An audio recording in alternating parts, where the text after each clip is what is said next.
Joining me live now is Liberal Senator Alex Antic, who was part of the delegation to the US lobbying to free Julian Assange. Alex, thanks so much for your time. Obviously, this is great news today. We've detailed that he is on his way home. There is still one last formality, and given the history of his case, I understand the nervousness around it from his legal team and all of his supporters.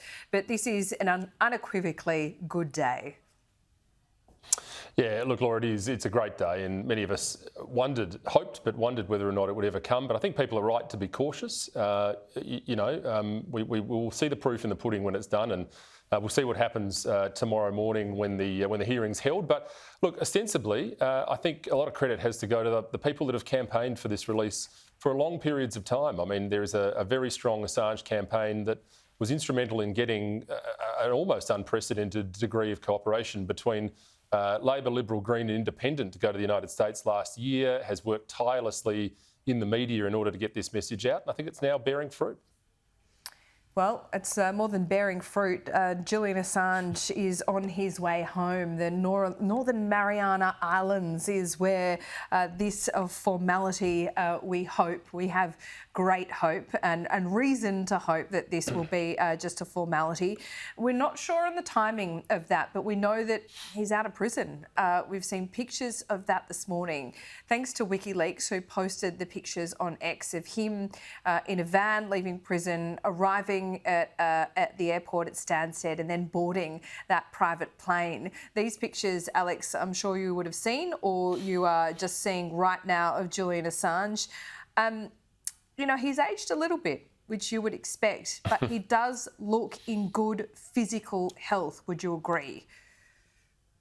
Yeah, look, I think anyone that's been locked in a 2x3 room for the better part of a number of years, and then of course in the Ecuadorian embassy before that, would have suffered from some sort of ill health. We knew that. We knew that his health was ailing, but he does look remarkably good considering. And I wonder whether or not he's looked at the clock and worked out whether or not it's time for a first beer of the day, because I certainly would be. It's not an unreasonable thing to do on a flight to the hopeful release soon, and we're looking forward to seeing him in Australia. I think all sides of politics agree.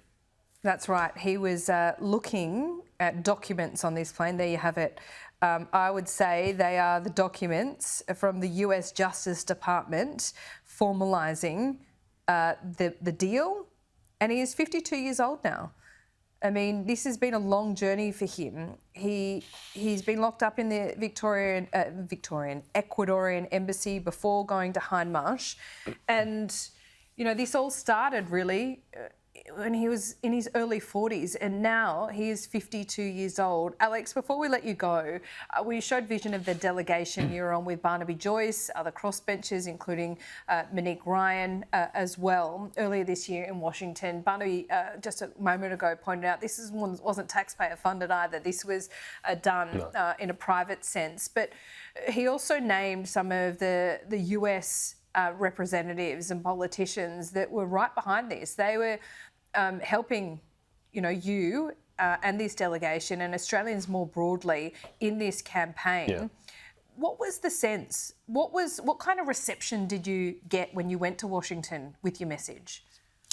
Look, it was a fascinating trip. I wish we had more time to talk about it now, but honestly, it really did join the two sides of politics. We met with the far left and the far right, I suppose you could say, in politics in the US, and many of them joined forces in very unusual fashion to lobby and petition the President, the Department of Justice. They moved motions off the floor of their own chambers of Congress.